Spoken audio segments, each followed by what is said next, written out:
Come on. Yes. Oh, No. no, 29. Well, this minute there we go. Yes, that's it. Okay. Yep. Just want to check, make sure sound's working. Yes, it is, yeah. Okay, good evening. So if we can start tonight's meeting of the Finance and General Purposes Committee. I'm starting off the meeting in terms of chair because Councillor Wiles is absent this evening.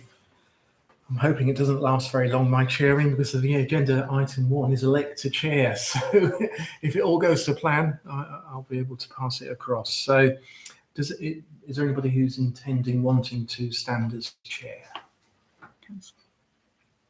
I wanted to propose Councillor Green. Thank you. Second that. Yeah. All in favour? Yep. Thank you very much. I've joined the council to serve, and if councillors feel the best way I can serve this committee is to chair it, I gladly do so. So the next item 2 on the agenda is apologies for absence received. Thank you, Chair. So we have apologies from Councillor Black with a travel commitment, Councillor Danielle Carter, a personal commitment, Councillor Paul Carter, a work commitment, and Councillor Colin Wiles, a travel commitment. Okay, thank you. Sorry, Chair, just to be clear as well, Councillor Tomlins is substituting for Councillor Black. Right, thank you. Okay, so the next item on the agenda is to receive and approve the minutes of the Finance and General Purposes Committee. Chair, declarations of interest. Sorry, declarations of interest. I'm jumping ahead of myself. Thank you. Do we have any declarations of interest from members in respect of the business to be transacted this evening? None. No. Lovely. So we'll move on to the previous minutes, to receive and approve the minutes of the Finance and General Purposes Committee held on the 16th of April, and to consider any matters arising from those minutes not covered elsewhere in this agenda. Has anybody got any comments on matters that they'd like to raise? I'd like to propose we accept those minutes. Okay. There's just one action, I think, that was stated in the meeting. One action note, and that was in respect of a report to be provided for the next committee meeting, detailing the net profit margin of the Thursday and Saturday markets. So that action is outstanding. It is, yeah. So we just need to make sure we don't lose sight of that. Yeah. Okay, so you proposed that. I'm proposing yes. Seconded by Councillor Pennington. Everybody? Yep. Unanimous agreed. Thank you. So the next item is public participation. Do we have anybody who wants to avail of this opportunity? No request, Chair. Okay. So we'll move on to item 6, the payment schedules and finances.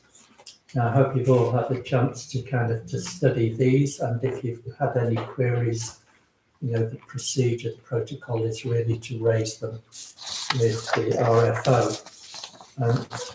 So maybe what we should do is take 5A, 5B, 5C and 5D, which really relate to the payment schedules for the end of April, the payment schedules for mid-May, the payment schedules to the end of May, and the payment schedules that miss the April payment run as one. Is everybody happy, or does anybody have any queries with that? I don't have a query. I have a congratulation to the Mayor for going by train to Hastings. I think it's about time we started using public transport. Yes. And it's a much more efficient way. Wherever I get the opportunity, I will be doing that. Yeah. Thank you for raising that. That will be duly noted. So are we happy with all of those schedules then? Do we have somebody who will propose them? Happy to propose. Happy to accept. So is everybody happy that we will accept those payment schedules? Yep. Thank you. The next set of schedules to be approved. Maybe we should take them in block. Is the Sandwich Town Council reconciled bank statement for April, to the cash book statement for the end of April, the budget variance reports to the end of April. Can we have any comments on any of those from anybody?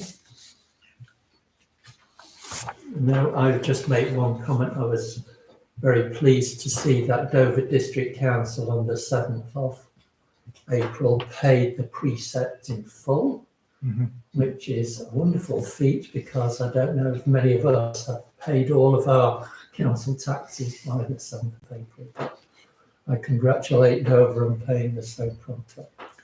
So can I have somebody to propose acceptance of those schedules?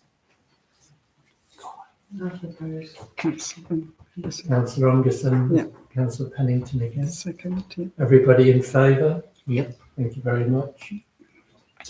And then 5H is for this committee to confirm the nomination of 2 signatories to authorise the end of May payment schedules on bank line.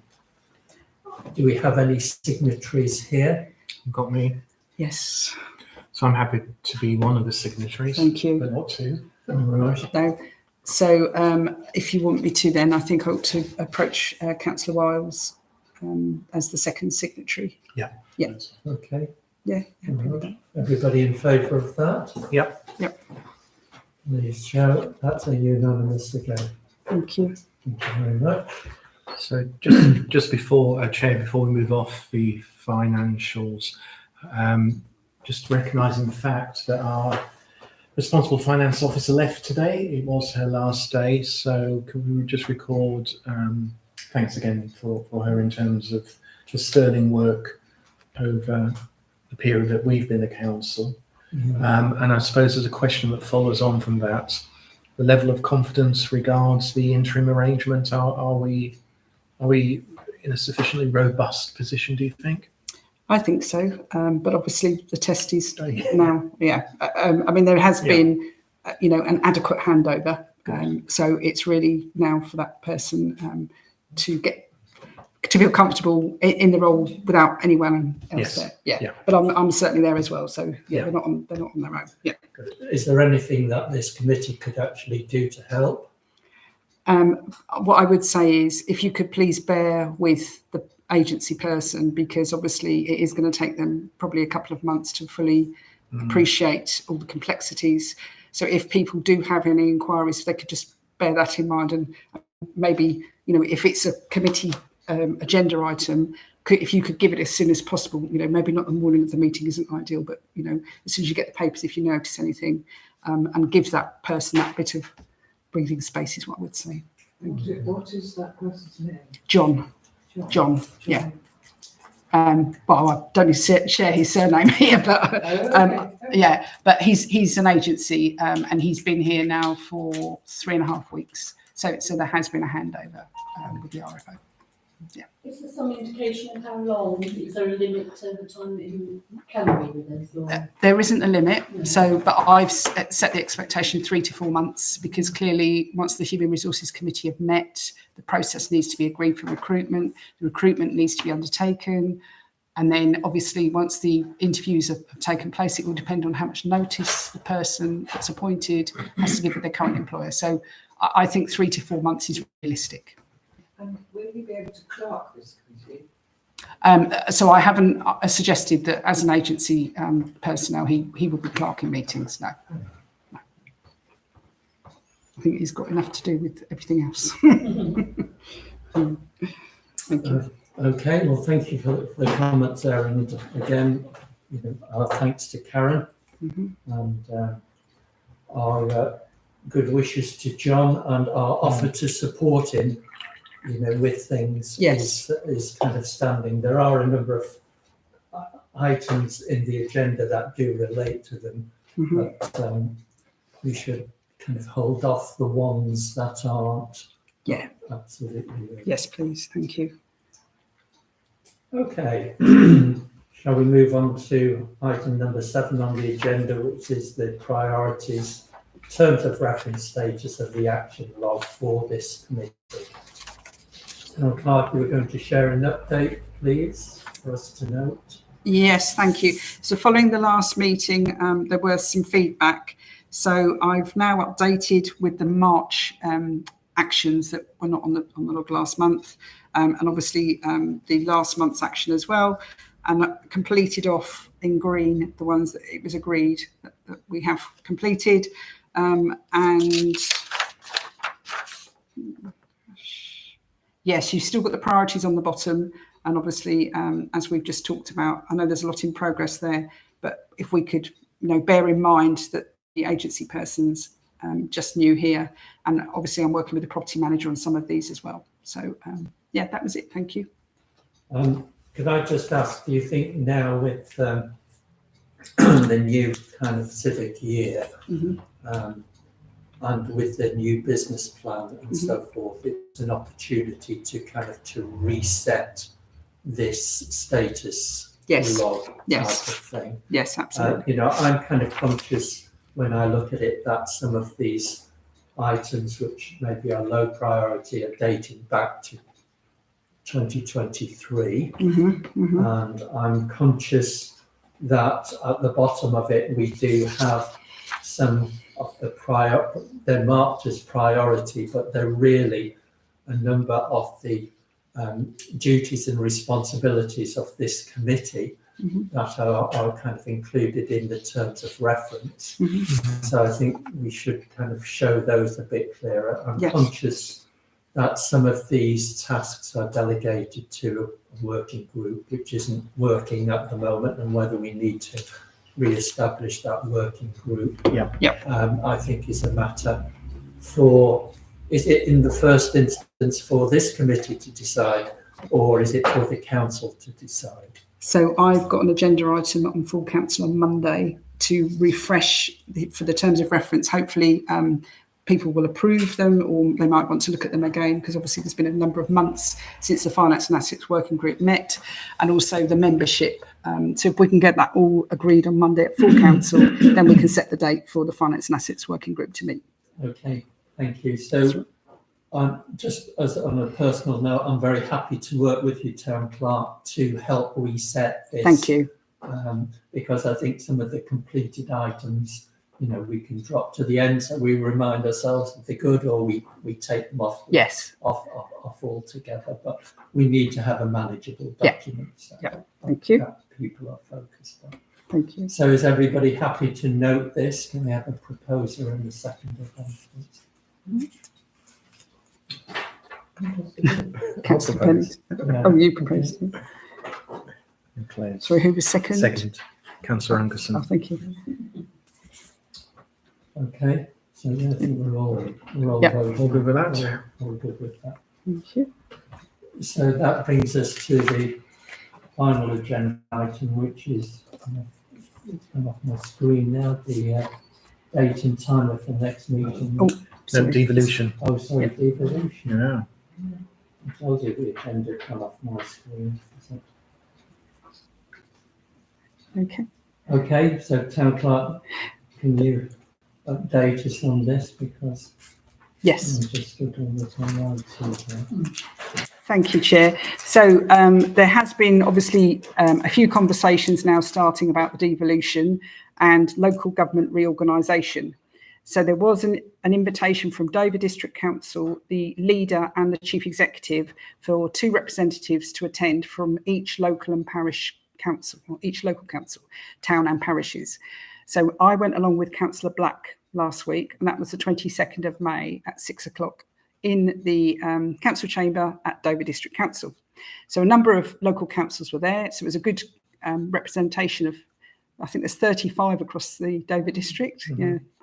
And we were invited to listen to the chief executive and the leader of Dover District Council talking about the Dover District Council position as they know it. So Nadeem started, he's the chief executive, with an overview in the background, talking about the December, the white paper, which everyone's, I'm sure, very familiar with by now. And then he said January to February, there were invitations and engagement with the local authorities, which they had to undertake some work there. And then we all know that Kent was not successful for the devolution priority programme. But that doesn't mean that things have come to a halt, because they are now working across the district. So there's 12 districts, Kent County Council, Medway Council, and the 12 districts and boroughs as well.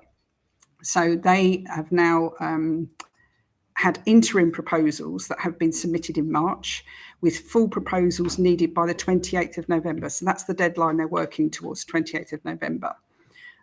Councils across Kent and Medway are gathering feedback from the public on local government reorganisation to form part of the submission of the business plan in the autumn. Kent County Council have certainly got information on their website, and I've got the links which I can share with everybody. So the Kent interim plan for the local government reorganisation went on the 21st of March, and there has been some feedback, but what Nadine was saying is at the moment they don't understand where the position is of Kent County Council, because as we know there's been a change of administration. It's not been clearly made yet to the others in this, a big organisation trying to work towards unitary, what the position is for Kent County Council. So that is an unknown at the moment, and they're waiting to hear. He then went on to add, yes, so there will be a strategic partner, is what the central government have said. Every group of councils that are working together will need a strategic partner that will be engaged and paid for by central government initially. So there's an expectation, I think, further down the line that some of these groups of councils may have to pay for some of this themselves. The tenders are out at the moment for the strategic partner, and the appointment's expected in the next month or so. And these are the big, like Deloitte and people like that, that are seriously used to dealing with, looking at big business plans. The strategic partners. Sort of big consultancy. Yes.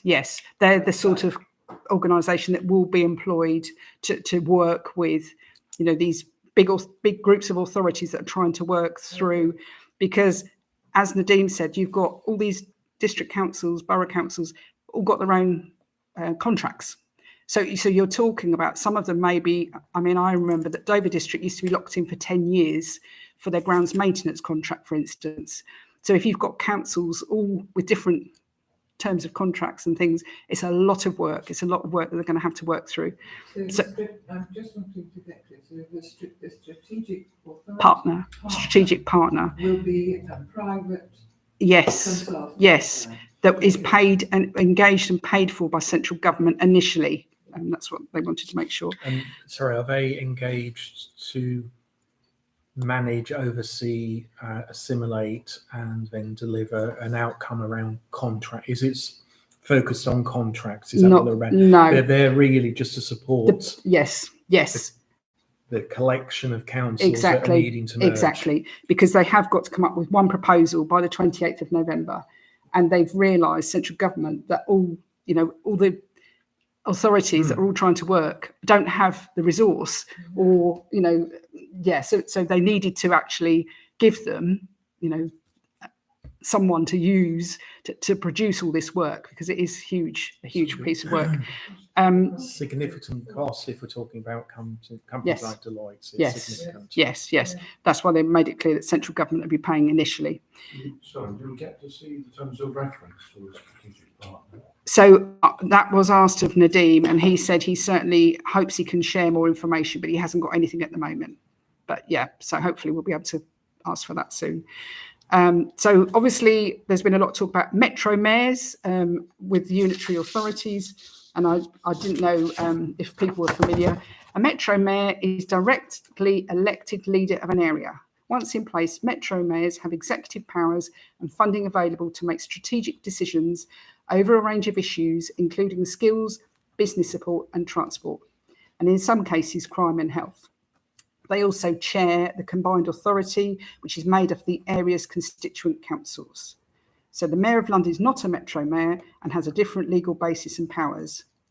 So that was just because I know it's a term that they used quite a lot in that meeting, and some people were saying, I don't know what Metro Mayor is.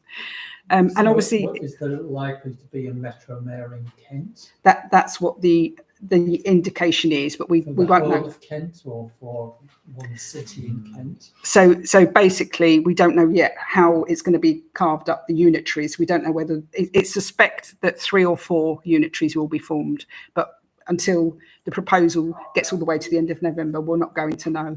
And the district council doesn't know either.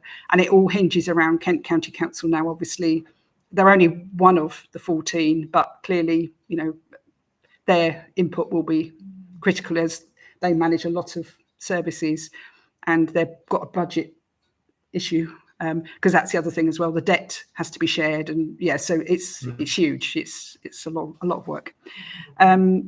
So Nadine was very clear that local council engagement will continue. Dover District Council will be regularly updating, and he's happy to have conversations with individual local councils. He's not interested in sitting down with a group of local councils, because I think someone suggested that. They said, oh, you know, could it be that all the little parishes got together and had a meeting with him talking about services that they might want to take on? But he said, no, he's happy to have conversations with individual councils. And he said, in his own words, he's not going to condone asset stripping, that was his words, because it would be irresponsible of the district council to leave any unitary authority without any assets. So I think in the room, people were had the feeling that, you know, they were a bit frustrated because some people were keen to pursue, you know, taking on extra assets or services. But clearly, if anybody is minded to do that, there will need to be resources and budgets put to things like that. So so it's an interesting conversation, but that's all they could share at the moment. Yes, thank you. 2 things strike me on that. One is that if we know KCC is going to disappear, why is it considered that their role is so important? Surely it's for the people further down the pyramid to try and shape the proposal, because we're the people who are going to have to live with it. Secondly, I am a bit concerned about this proposal only to deal with individual town and parish councils. We do have area committees where it would be perfectly possible to discuss some of the proposals and come up with ideas, and I should have thought that there might have been some mention of the role of those committees. I know in this council we rarely hear back from the area committees, but they can be an important source of coordination and information sharing. Thanks. Councillor Suka. So I think as a parish council, our focus we're going to be taken along on this ride, I think, and I don't think we're necessarily going to be anything other than right at the back of the bus, I think, in terms of how things are unfolding. So Dover have got very significant vested interests, as have KCC, and I think the discussions are going to be between them and others like Folkestone, Hythe, District, etc. So I think we will be a very quiet partner in this. However, the thing that we should be focused on is the assets, if only to prove that the assets that exist with DDC are assets that we wouldn't want to take on. Because I've had a look at New Romney, who are that session that you're registering for, and I've registered for it already. They're going to talk about the assets and how they've approached it. But I've gone onto their website, the council website, this morning, and I'd recommend it to anybody just to have a look. They've done a report on their assets that DDC own, and they've gone through a process. And I think a first step will be for us as a council to write to Dover District Council and say, could we have a list of the assets that are currently within Dover District Council so as we can look at them and consider. That's a reasonable request. It's not saying that we want to take them on board, we just want to look at them. The couple of things I would flag up. Firstly, there is no money that comes with it. So if you take an asset, you then have to de facto almost certainly increase your preset. Yeah. And then the second thing is, so it's 3 things now. The second thing is, taking the assets on, looking at New Romney as a model, it leaves a hole. So basically, they've done their costings, and I think they've actually been very light touch, because I can see costings that aren't included, but they found a shortfall of £50,000 in their budget to accommodate the assets they think they want to take on board. So the bottom line is no money would come, but actually the consequence of any assets we might look at, things like cemeteries, things like play parks, etc., cost money to maintain, insure and run, and we won't have the money for it. So we will be having to look at the precept going up. So that's my personal view on that. And then the final point, it is a conversation, it's not a demand. So why would Dover District Council necessarily want to give us any of their assets? The argument would have to be compelling. Their revenue stream is the car park. Why would they give that up? But the Dover District Council is going to disappear. It is, but that doesn't mean to say they'll give it away. No. My point, back to my starting point, if their conversation is with Kent County Council and other district councils, the leverage that we would have as a parish council, I think, would be very small. I mean, it's just supposing we took over the car. Mm-hmm. I mean, it's a deeply controversial issue, It is. and Sandwich Town Council has taken a view about car parking in this town, Mm-hmm. and so there would be non-monetary advantages to owning the car parks. And I think we would have to consider that. Similarly, Dover District Council owns this building. It does. Yeah. So again, there would be other considerations that we Yeah. need to take into account. So I think we should have a very broad view of costs and benefits of taking Yeah. over particular assets. Yeah, well, I support Councillor Anderson's comments, but I also think in addition to the assets issue, we need to look at what powers might be transferred as well. And the overall distribution of powers, I mean, we are going to work in a new framework. We all know that at the moment, it's a confusing and muddled distribution of powers between KCC and DDC, and I hope that in the course of this exercise there will be a more logical approach to who does what. I mean, for instance, the example I often quote is who decides on double yellow lines. Quite. I mean, it has to go to Maidstone, which is ridiculous. We should be able to decide how the traffic is managed in Sandwich with professional advice.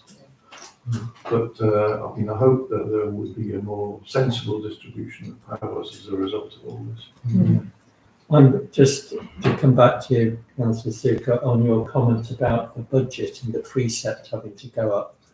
As far as I'm concerned, that shouldn't impact the overall council tax that's being paid, because surely Dover are getting revenue to maintain buildings and so forth as part of their council tax.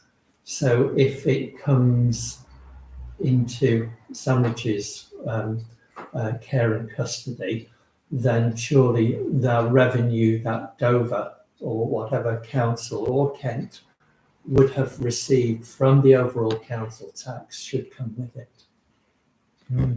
But it's not just council tax, it's a block grant from central government as well. Well, How that is actually, Yeah. that's very.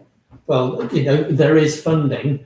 Just because the assets is transferred, the funding stream for it and the funding projection for it still exists. So Yeah. I would be on the page of challenging the So, fact yeah. that no budget is coming with it. We should and can challenge that, of course. But looking at New Romney, and this is my reference point because they've done some work already on this, there's no reference to any money coming. The only way they have a close to viable model, but as I said, there's a £50,000 shortfall, is by assuming that they will take over the car parks. So if we went into negotiation on things like cemeteries, toilets particularly, all of those will be costs. There's no income, and that includes insurance, not just the actual cleaning. For example, we're already doing the cleaning, but then there's the maintenance and all that. Their model is very much predicated on the car parks coming across, and it still doesn't balance the books. So I think we should start an exercise. The concern I would have is, even though it's the end of November for the deadline, I can't believe that Dover District Council will be engaging with us on the 12th of November, the 15th of November. They will want to shut that down much earlier because the end point is much closer to them. But if we don't strike early, once we get to the 28th of November, I suspect all movements of assets will be embargoed, because once you go into change, normally what you do is you lock down everything. What you won't do is have continuing movements of anything if 28th of November is the deadline, which it is at the moment. Yeah. But there's a lot of work to do There by is. the strategic partner and all of those things. Yeah. Those. So I suppose from a practical sense, how are we going, because we're sitting down here today, we'll come back in a month's time, that's a month gone. How do we practically consider how we can send a letter and ask? We can send a letter Yeah. to get the list of assets, and I think, given that it's only kind of 5 months away or whatever, the end of November, I think we should be asking for a monthly meeting with Dover to be able to understand what progress they're making, or Kent, to understand what progress is being made in all of this, so that we can take timely action. So we might want to change that slightly, because I'm not sure that 35 councils are saying they want monthly meetings is going to get well received.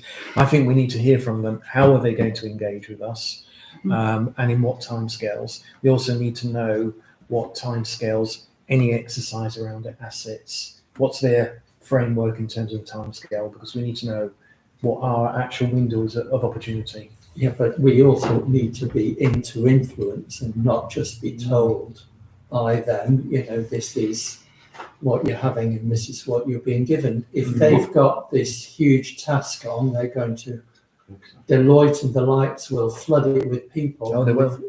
Sorry? Yes, they will. So, we need to get in front of those and get in on the paperwork there. So I'm strongly in favour of taking a proactive approach, as opposed to just waiting to see what we're given. Well, Yeah. Sorry.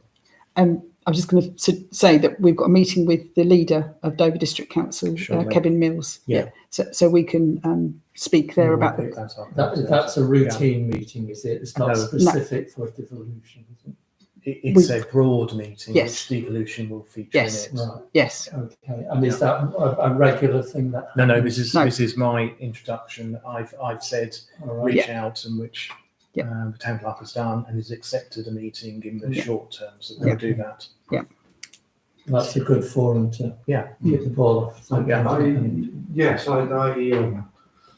I would be concerned about simply waiting for them to come. We heard from Councillor Carter that on various issues he's often written and not had a reply, and I feel we need to really push and knock on the door on this issue. Otherwise, we will know nothing and say nothing.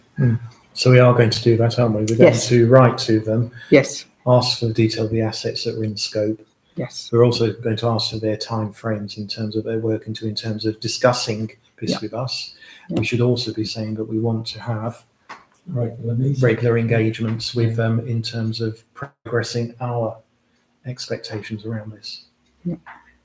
And ourselves, we need to be clear then as to what our negotiation targets are and so forth. Yeah. And so we probably need a shadow task team, or is it going to fall to this committee, or is it going to be dealt with at council level?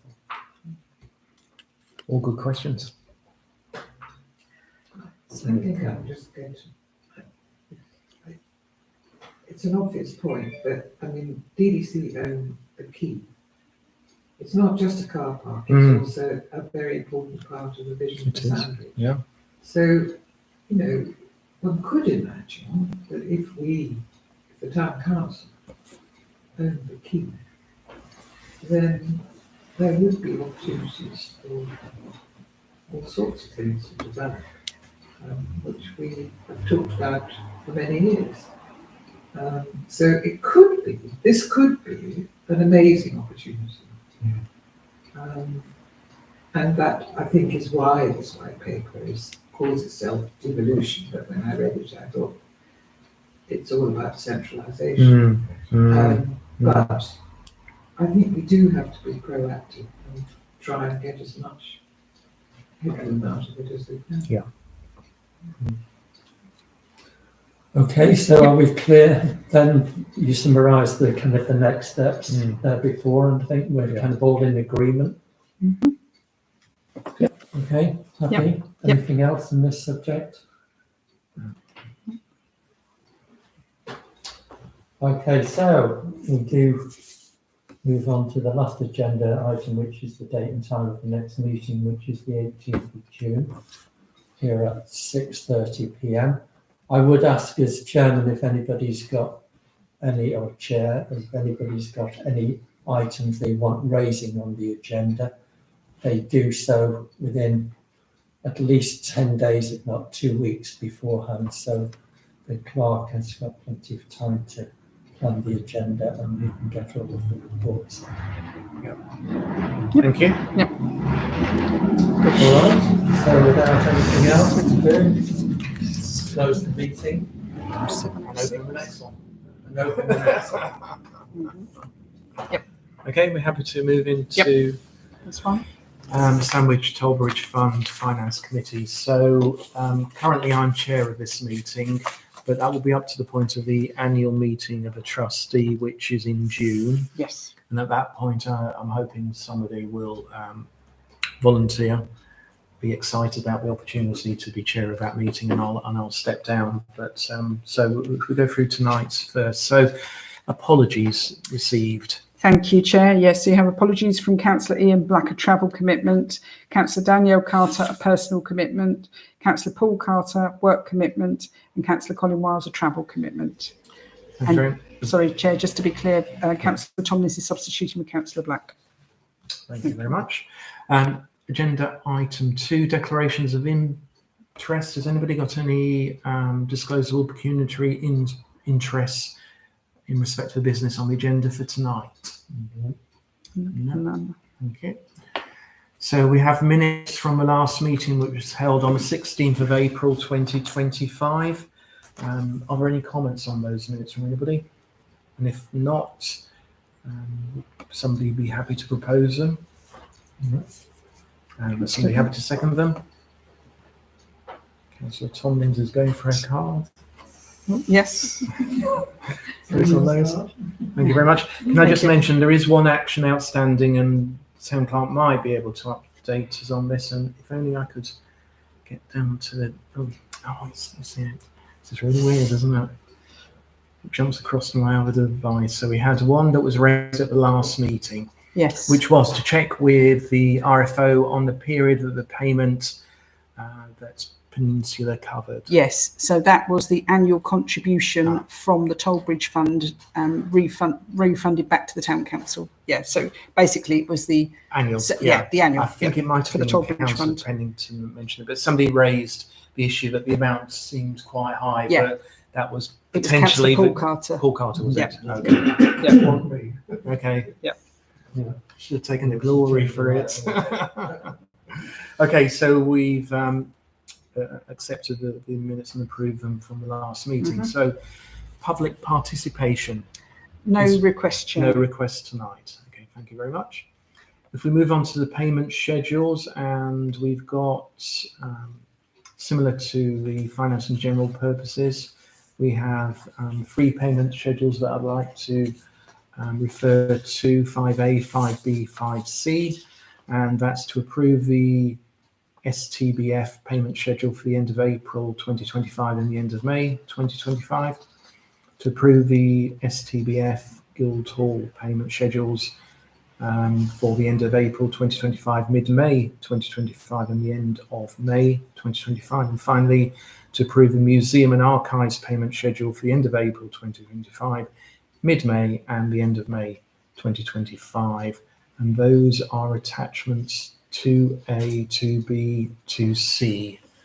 Are there any comments on the payment schedules? No? Somebody happy to propose them? Councillor Pennington, seconded. Councillor Tomlins, and a vote. We've all voted in favour of those. Great. And then at 5D, we are asked to receive the Quilter Cheviot report for April 2025, which is absent of any activity. So I did ask this question before this meeting of the town clerk who referred to the RFO. So do you want to give the response that we got? Oh, sorry, I haven't got it in front of me. I've got it on an email. Or I can give it. Oh, thank you. If you've got it. Well, in sent you the email. essence, Yes. yes. So Quilter Cheviot did respond. They did. And they said that basically they had paused any activity during April because of all the turmoil in the market due to the incoming new administration in the United States. So that's why there's an absence of any activity. Yeah. I guess that beforehand, but they did confirm it. So They it did. seemed, as a naive novice, it seems sensible. Okay. So are we happy to receive the Quilter Cheviot reports? What's in them? Okay. Councillor Green's proposing. Propose. I'm happy to second. And that's unanimous. Thank you. Thank you. Can you just remind us when, because at some point we did decide on something, that we would We did. do a review of Cheviot as the portfolio manager. 6 When months. is that due? It was 6 months. I think it's the end of June or middle of July. It's coming up now. Okay. So it's, it's a good. Figures still Yeah. look very weak. Yeah. So maybe should we just open up for a conversation on this? So we know we want to review it. The challenge is how we do that. So does anybody have any suggestions on how we might do it? Because I think in essence it will involve a third party. I don't think we can do it ourselves. But has anybody suggestions on how we might approach that? Well, I think we do need to procure a third party to help us with this, and also maybe working jointly in terms of the Maddox investment fund as well, because we need guidance. We all have our own feelings, which are kind of based on personal views and personal experience. Yeah. But I think the council and the trustee need to have, and the Maddox Management Committee need to have professional advice, because there's so much money at stake.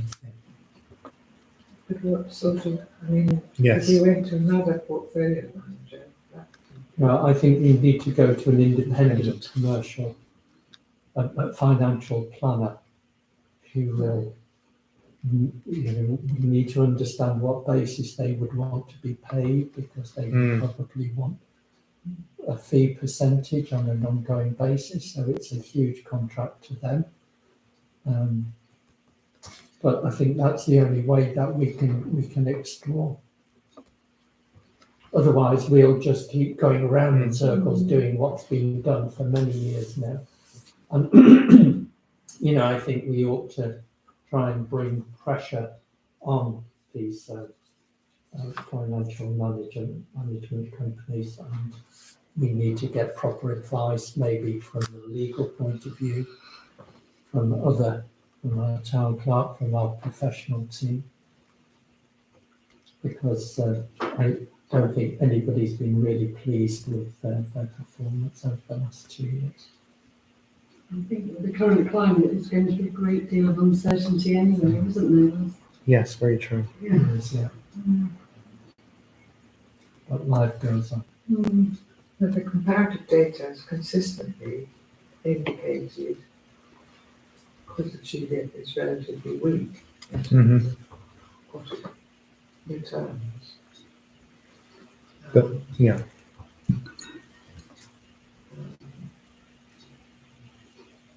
so it's how we. I did mention that the last time we discussed it, I had looked at the Maddox projections from that fund manager, and they're quite similar. So there is a question mark about, the type of investments we've got, I suppose, in terms of the nature of them as opposed to what we're invested in. But how do we jump from sensible suggestion of we need to get some independent advice to actually taking that forward? Because it's... I think we need to sit down and draft a scope of services and put together an inquiry package, and whether we advertise it or whether we get recommendations to the kind of the town clerk or whatever, and we need to run a procurement exercise. Can I ask the town clerk through you whether there are sources of advice within the council network That's that reasonable. could help us with this, such as at now? So what I was going to suggest is we've got the internal auditor visiting on Friday. Yeah. So I can have a conversation with him. I think that should be our first point of call. Yeah. Okay, so, and we can talk about that response there. Yeah. Rather than, I don't think we want to necessarily leave the whole month and then come back and say we haven't got a way forward. There was also a person I met, it's going back a number of months ago, who's heavily involved in some very big charities in London, who gave me some pointers, and it might be worth I pursue that as well, just to see from a another set of charities how they might approach it as well, because they even have done it.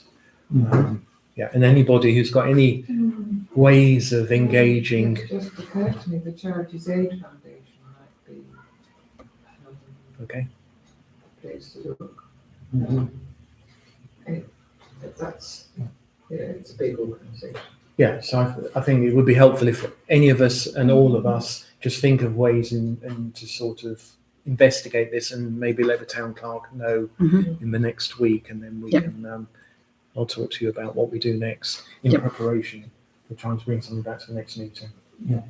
Okay. Thank you. So we've received that report, haven't we? Yes. Yes. So moving on to agenda item 6, partial exemption calculation report. Now this one's been round the block a few times. I think we've discussed it. This is probably the third, at least, if not fourth. So, Town Clerk, would you like to update us on this? I think I've read what it says, but just reinforce the message. Yes, thank you. So, as suggested, the RFO did reach out to HMRC, but what they have come back and said is they don't give individual advice.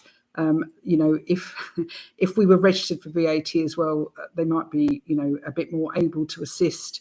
But I think from their response, I don't feel comfortable now in delaying any further with doing this work. It is necessary, and the RFO was quite clear that it's specialist partial exemption VAT calculations and by our VAT expert.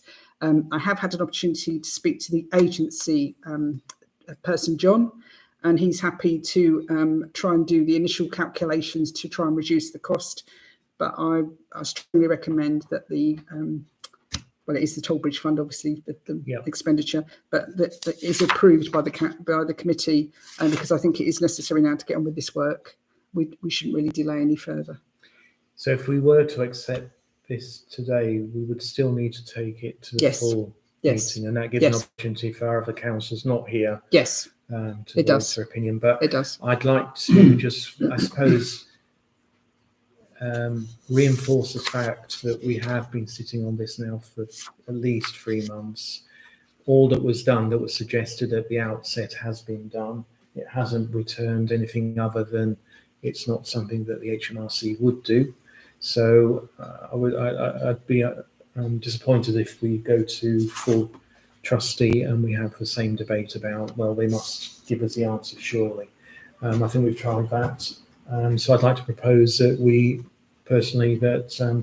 we accept the proposal to procure this, but subject to taking it to the full trustee Yes. to approve.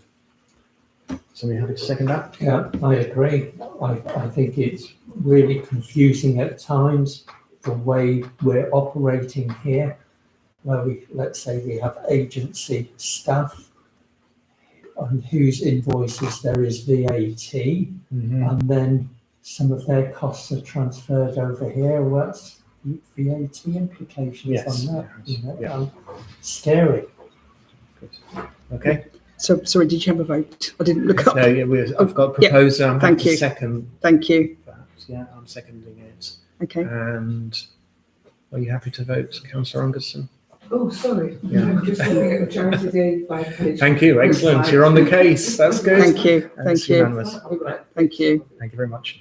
Okay, that was the final main item of tonight. So agenda item 7, date and time of next meeting, Wednesday the 18th of June, following the STC F&GP Committee in this room. Thank you. Meeting closed. Meeting closed. Thank you. And it's 19.